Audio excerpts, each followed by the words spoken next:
বিস্ফোরণ তদন্তের আরো একটা আপডেট। কি সেই আপডেট? হাওয়ালার সূত্রের তদন্ত চলছে, এজেন্সির সূত্রে খবর। ওমর, মোজাম্মেল এবং শাহিনের আর্থিক লেনদেনের তদন্ত। প্রাথমিক তদন্তে প্রথমেই যেটা জানা যায় যে যেটা জানা গেছিল যে এদের মধ্যে কোথাও কোথাও কিছু কিছু মানুষের মধ্যে কিন্তু টাকা নিয়ে লেনদেনের মধ্যে একটা সম্পর্ক অবনতির জায়গা তৈরি হয়েছিল, সেটাও আমরা জানতে পেরেছিলাম। এবার 20 লক্ষ টাকার লেনদেনের প্রমাণ মিলেছে। এই টাকা জৈশের হ্যান্ডলার থেকে আসতে পারে, এমনটাই তদন্ত সংস্থার সূত্রে জানা যাচ্ছে।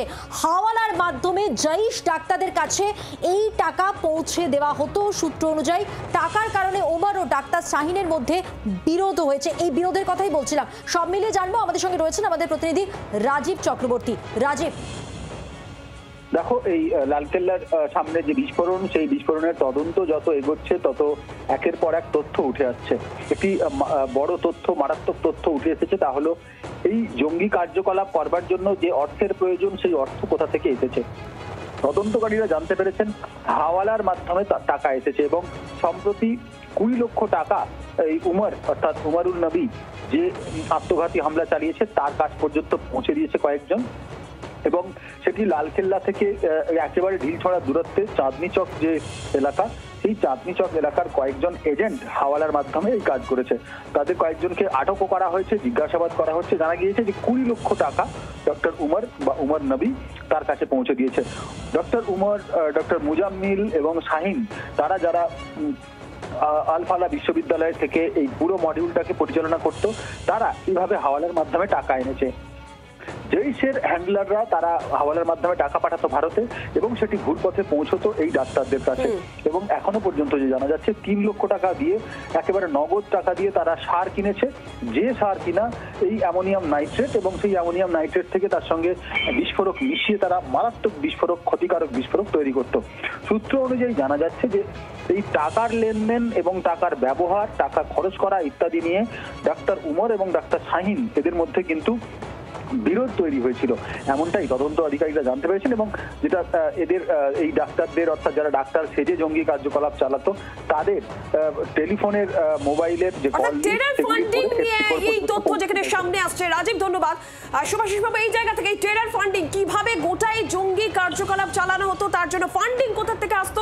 হাওয়ালা যোগ জৈশ হ্যান্ডলারদের কাছ থেকে টাকা ঘুর পথে, এই ক্ষেত্রেও একটা পরিকল্পনা জৈশ যোগ সামনে আসছে। হ্যাঁ, অবভিয়াসলি। দেখুন, আমি আপনাদের চ্যানেলেই বোধহয় কিছুদিন আগে বলেছিলাম একটা এফএ ইনভেস্টিগেশন করাটা দরকার। এফএ মানে ফিনান্স অ্যান্ড অ্যাক্টিভিটি।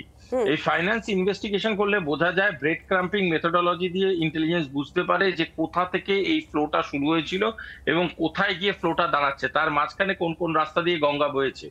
দ্বিতীয় জিনিসটা হচ্ছে অ্যাক্টিভিটি, সে কোথায় যাচ্ছে, কি করছে, কার কার সাথে ফোনে কথা বলেছে, কোন কোন জায়গায় কতক্ষণের জন্য গাড়ি দাঁড়িয়েছে। অর্থাৎ এটা বলার কারণটা এটাই, দেয়ার আর 2 মেথোডোলজিস ফর হাওয়ালা।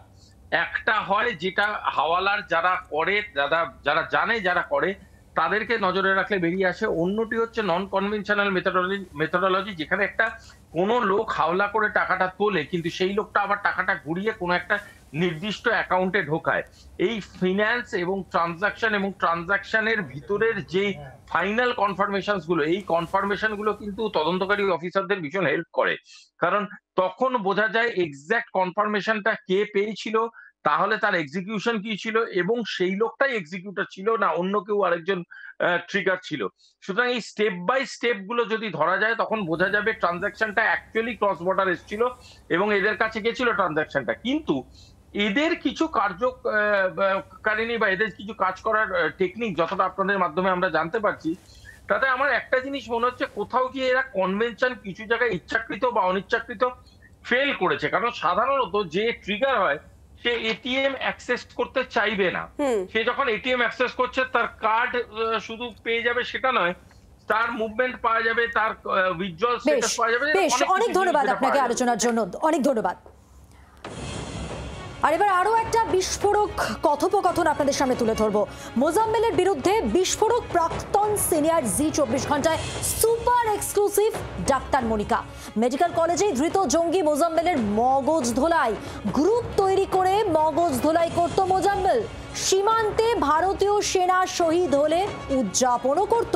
কাশ্মীরে অনেক গোপন তথ্য প্রমাণ লুকিয়ে আছে। জি24 ঘন্টায় super exclusive doctor Monika. Medical কলেজে মোজাম্মেলের সিনিয়র ছিলেন এই মনিকা।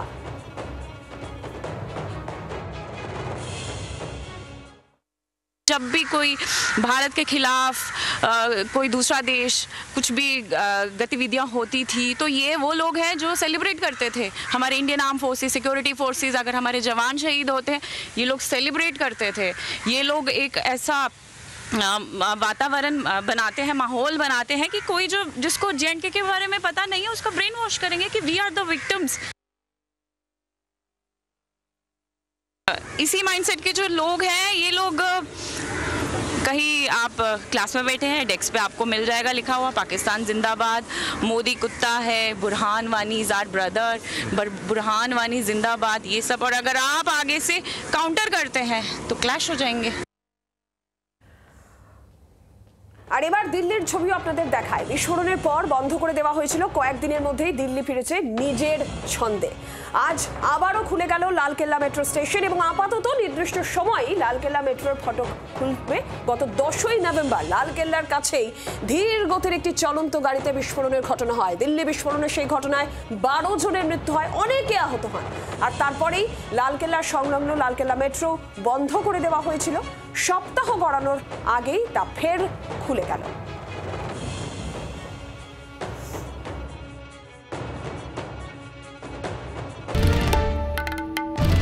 বাংলার আওয়াজ, বাঙালির আবেগ, জি24 ঘন্টা।